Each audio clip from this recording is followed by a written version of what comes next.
Before we move on to talk about Wi-Fi systems and security related issues in more detail, we will briefly introduce wireless systems, because Wi-Fi systems are a subcategory of wireless systems, so it helps to have an overall picture of what wireless systems are about. More specifically, we're talking about wireless communication systems. So it's not just any wireless systems. We're not talking about garage door openers, for example, though those you can also say have security issues. We're talking about wireless communication systems. And what are they? Why do we call them wireless systems in the first place? The reason is that wireline systems are more prevalent, more traditional in a way. They are perhaps not as glamorous and so don't get as much attention, but the old phone network is a good example of a wireline system that just works and delivers the goods, so to speak. Wireline communications are around both for voice and data and have been around for a long time. So the question is then, why do we want to have wireless alternatives? The main difference here then is that wireless allows the communication device to be untethered, not tied down somewhere. The classic example might be for wireline, you have a phone, and so the phone number is related to that line and that physical location where that line comes in and plugs into a device. The communication endpoint then is related to that physical location because of the position of the wires and the wire just ending there. Wireless, on the other hand, allows the person to move around, to roam, to be tetherless, and that is a great attraction for many of us, so much so that we are willing to give up some of the kind of data rates and reliability and performance we can get with wireline systems in order to use wireless systems that may be a generation or two behind in terms of achievable data rates and quality and reliability. Categories of wireless systems include fixed versus mobile. So here we're talking about some very broad categories of the kinds of wireless systems that are around, because there are many wireless systems, and we want to talk about Wi-Fi systems, and they are belonging to a specific categorization. So we're still taking a look at the overall picture. Fixed versus mobile. Fixed wireless systems are those that, even though we had talked about a benefit of wireless in being the tetherless aspect and moving around, with fixed, the endpoint of the network might be in a fixed location. The amount of mobility you get with it is not as great as with so-called mobile wireless systems. And that's why mobile wireless systems perhaps are more glamorous. Fixed wireless systems have their purposes, but we don't have time to get into that today. Wi-Fi is a form of mobile wireless. So fixed wireless might be a case where you don't want to lay down the cables, but you know that between this point and this other point, you want to have communications, and it might be convenient to then put in highly directional antennas on both sides and then do your communications over this wireless link.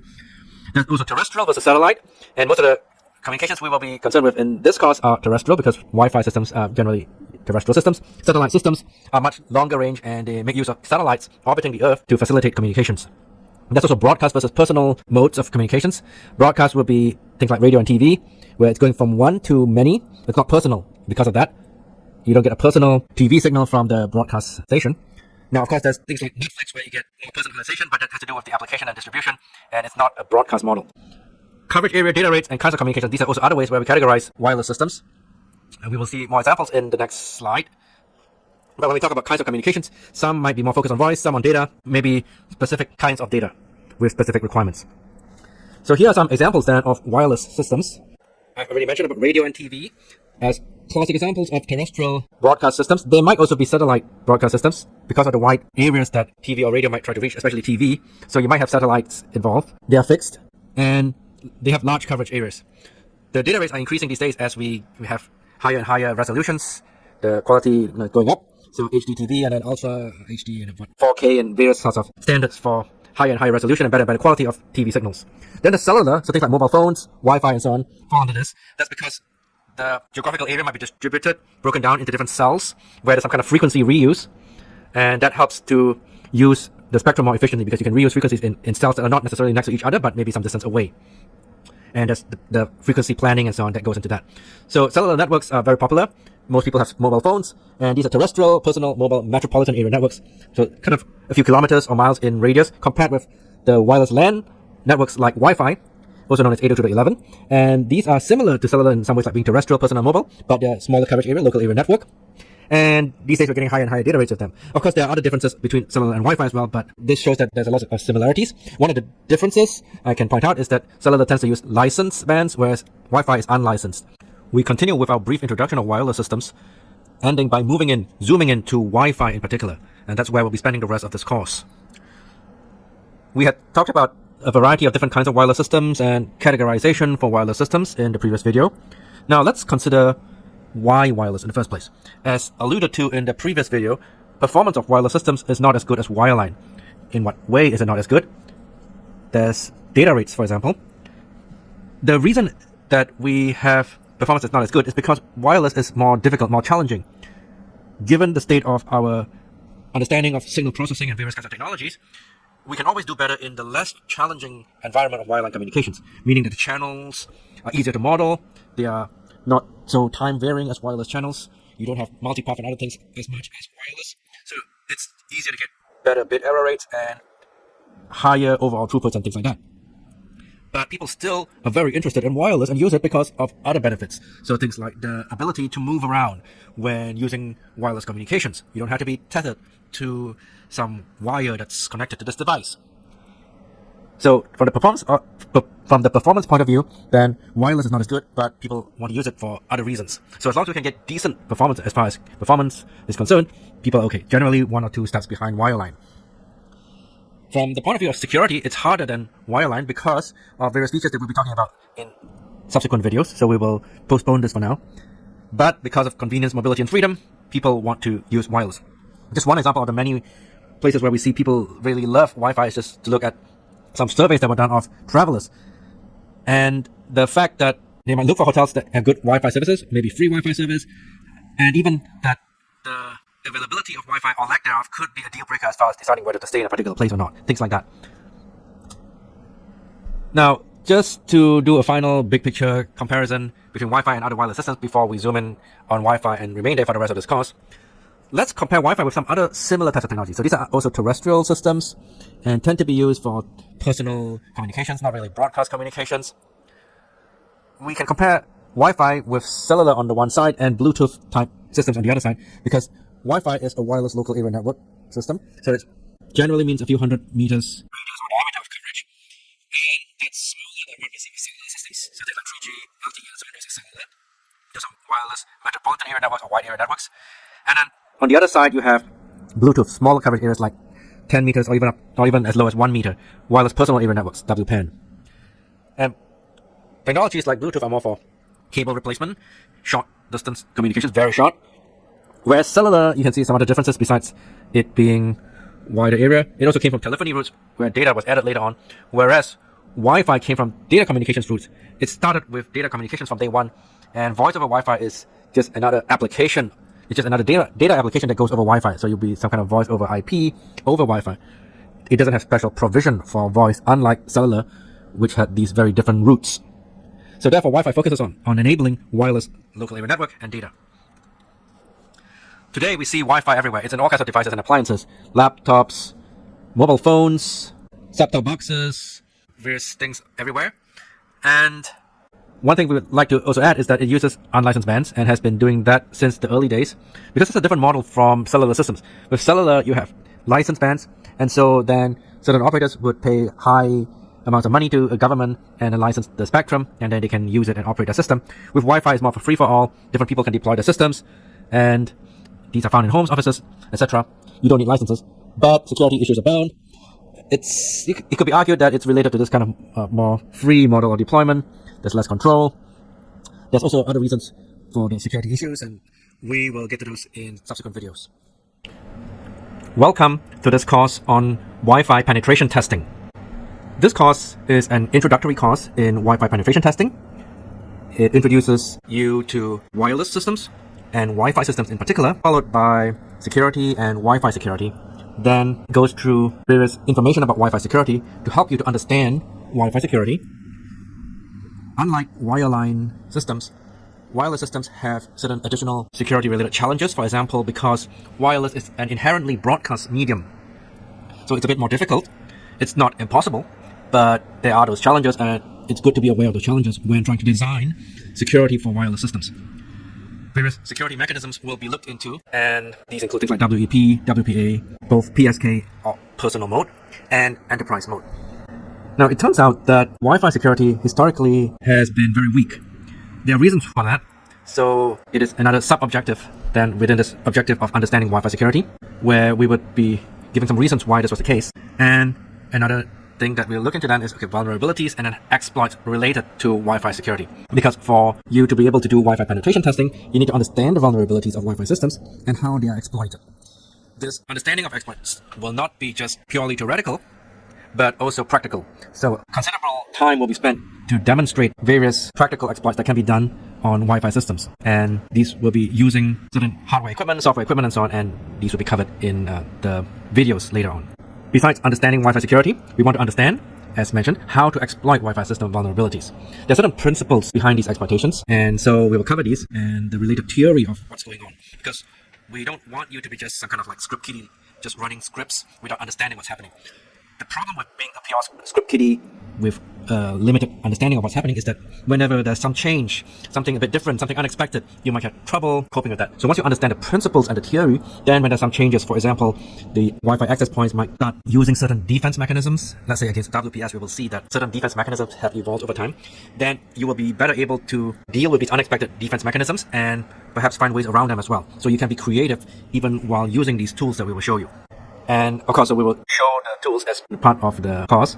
I would be trying to cover the various topics and the tools from a view of trying to help you to understand what really is happening, rather than just giving like certain recipes that you don't understand. This will best equip you to deal with whatever variations, whatever changes you might encounter when you're actually attempting these exploits. Now, I should mention also that you have to be careful about what is legal or what's not legal, and generally in many countries you need permission from the owner of the Wi-Fi network in order to be using some of these tools and doing some of these things that we'll be showing. And then besides looking at the tools, then on the other side, the third major objective will be to understand how to best protect Wi-Fi systems. You don't just want to break into them. The reason for the penetration testing, after all, is to help the organization that's deploying this Wi-Fi system to better understand weaknesses in the system and then how they can strengthen the security of the system.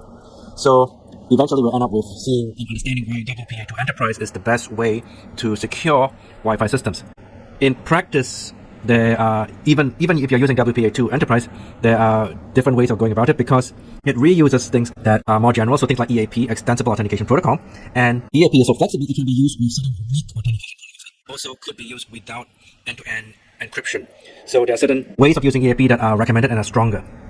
Now, having said that, WPA2 Enterprise is not always practical because not many people know how to set up a radio server. So we do have a secondary recommendation, and if WPA2 Enterprise is overkill for a particular organization, WPA2 PSK is still okay. It's not as secure, and we'll see why.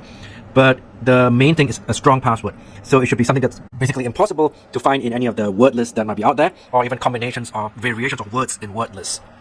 And then turn off WPS. Never use it. And also never use WEP. So having seen these three objectives then, which is understanding Wi-Fi security, understanding how to exploit Wi-Fi system vulnerabilities, and then understanding how to best protect Wi-Fi systems, these three objectives then will become like three legs of a table, and that will be your ability to perform Wi-Fi penetration testing. So that enables you to do the penetration testing and then to write appropriate reports and make recommendations based on the information you get here and also related information that you should be able to then find out on your own. We continued the introduction of this course by giving an overview of what we're covering. Well, firstly, just to say a few words about penetration testing in general and Wi-Fi penetration testing. The main idea, we had talked about objectives in the previous video. So the main thing is that we want to help improve the security of Wi-Fi systems. And that's why we're going through all of these details and information. And that's why we demonstrate the breaking of weak security mechanisms, kind of learning by doing. So it's not just, as I mentioned in the previous video, it's not just about running certain scripts without understanding. So not just blindly running certain scripts, but to understand principles and what's behind it, so that in case you come across any problems, you know how to deal with them, hopefully, or you can Google to deal with them. And at the same time, so on the one hand, it's about demonstrating that maybe your client hires you to do Wi-Fi penetration testing, and you demonstrate that they might have certain flaws in their deployment. So the passphrase, let's say, is something that you can retrieve using some of these techniques, and then you can recommend stronger security mechanisms, ways that make it almost impossible, practically speaking, to break the system to get access. Now, talking about breaking in and getting passphrases and doing things in a system, there are certain legal implications, of course, doing Wi-Fi penetration testing or any penetration testing in general. So this is something where you should consult your lawyer for legal advice. This course is definitely not providing legal advice, just some general information and technical information. So just very broadly speaking, in most countries, it's illegal to be accessing Wi-Fi systems that you are not authorized to access. So even if you say, well, my neighbor didn't secure their system, there was no password, it was just open, doors were wide open, I just walked in, I used the system, you could be legally in the wrong because there might be laws against it. So it's best to check. I am Daniel Wong, and I'll be presenting this course. I have a PhD in electrical engineering. Now, you might say, well, how is electrical engineering related to that? Well, wireless communications has a lot of interesting electrical engineering related topics and areas. How wireless signals get through the air and from transmitter to receiver and so on. So that's where electrical engineering comes in. But it's there's also the computer science aspects as well. And I have many years of experience in wireless systems and teaching wireless systems. I also have various certifications, such as the WCP from IEEE, Cisco CCNP. It might have expired sometime. I need to. I'm not claiming that it's still unexpired. And then I'm involved in various IEEE activities as well. That's Institute of Electrical and Electronics Engineering. IEEE is the organization that created the standards for Wi-Fi systems, in particular IEEE 802.11. The course outline is as follows. The beginning part of the course will provide background information on wireless systems. There are many different kinds of wireless systems, so it kind of helps to know where Wi-Fi systems fit into the whole universe of wireless systems that are out there.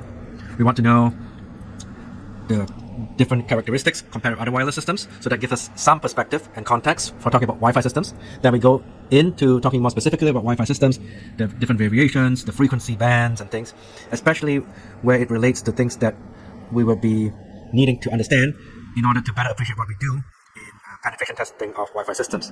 So, for example, we talk about things like monitor mode, which might often not be described in some general course on Wi-Fi, unless we're talking about Wi-Fi security and having certain capabilities from things like monitor mode.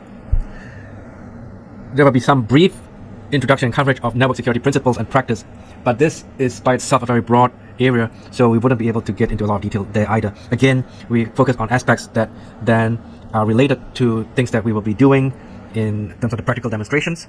And so just like our coverage of Wi-Fi systems, also we'll pick aspects that are especially relevant to the rest of the course. We will continue with talking about the outline in the next video, and particularly about some of these Wi-Fi security systems that are found in Wi-Fi systems.